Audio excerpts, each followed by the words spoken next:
Gdje si sinovac kućo, stara Javorova? Joj, daj Tu se, sam, tata.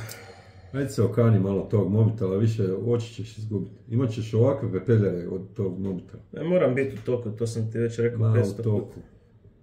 Šta ti je ovo, plastelin? Ne, to mi je... Igraš se s plastelinom? Ne, nego znaš da sad malo radim na sebi, malo neka u procesu transformacije sam sad u biti gradim tijelo. Opa. Ajde, malo se transformiraju u muškarca više iz ovog balaca.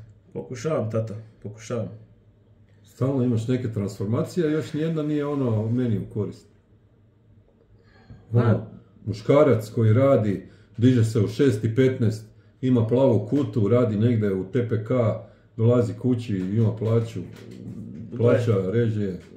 Radim na tome, možda ne točno u tom scenariju koji si sad rekao, ali radim evo to. Da, visiš doma, sam ko pas, nisam...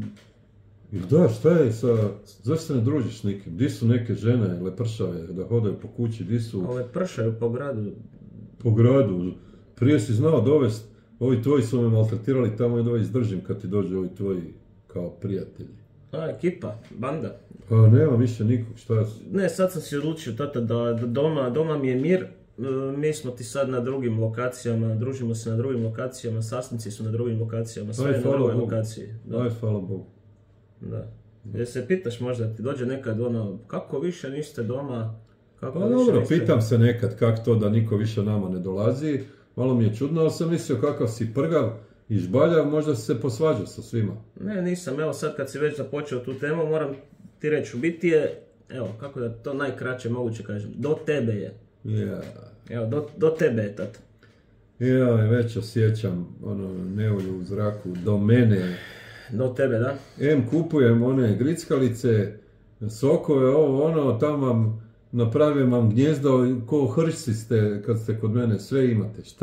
Šta sad fali? Ne, da se mene pita, ja bi zadržao da si mi ti tat. Ne, da se mene pita, ja bi zadržao da smo i dalje kod nas.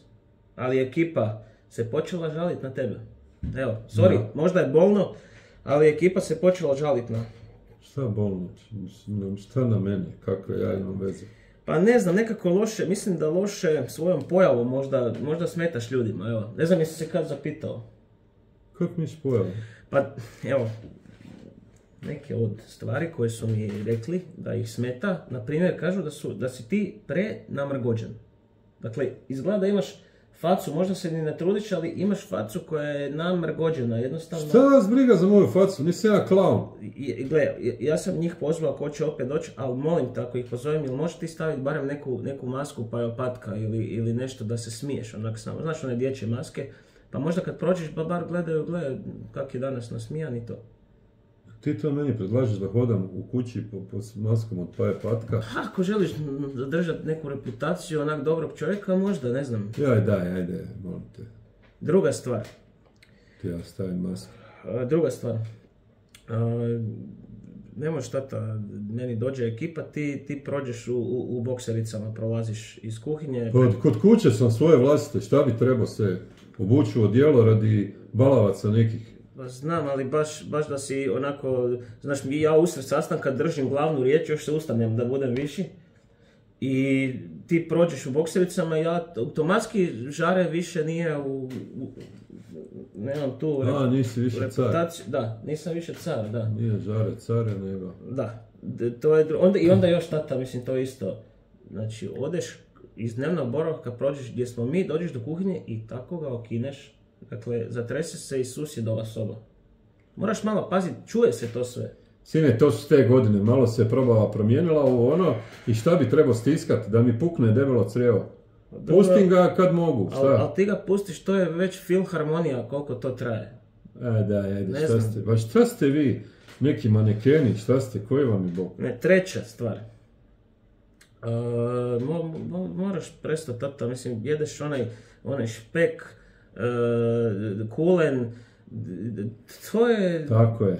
I to i vi trebate jest, žvačite tamo mrkve i korijeno celera. Koji vam je Bog, šta ste vi zečevi? Kažem ti, uveo sam zdravi četvrtak u bandi i četvrtkom jedemo samo celerinjo i mrkvinjo i to. Tako da, onda mi ti opet tamo ostanu. I onda ekipa dođe, šta, Čep uzme 2-3 špeka i zezne nam cijeli raspored. Pa normalno, a treniramo, spremamo se. Šta trenirate? A treniramo kao banda, grupno treniramo i onda smo si odredili jedan dan u tjednu da bude baš čišćenje organizma.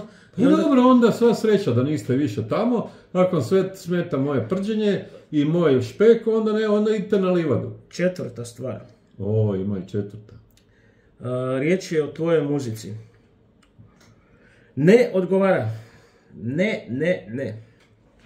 Ma daj me, nemoj, još ćete me maltretirati. Kakvu muziku slušam? Šta bi ti? To je, tata, nama treba nabrijačina. Nama treba muzika kad je čujemo da možda ne vijuge prorade, da nam tijelo samo zapleše i sve. A ti slušaš ovaj neki sad, ne znam u kojoj si to fazi života, ali slušaš neku chill muziku, to je, ja poželim leći i zamotat se u bundu. Dobro, znači vama treba neka muzika da vas odmah potakne da se dignete i plešete. Da me probudi, da sam nikad brži, nikad jači, nikad... Može, sine, evo to je dogovoreno, ajmo vježbati.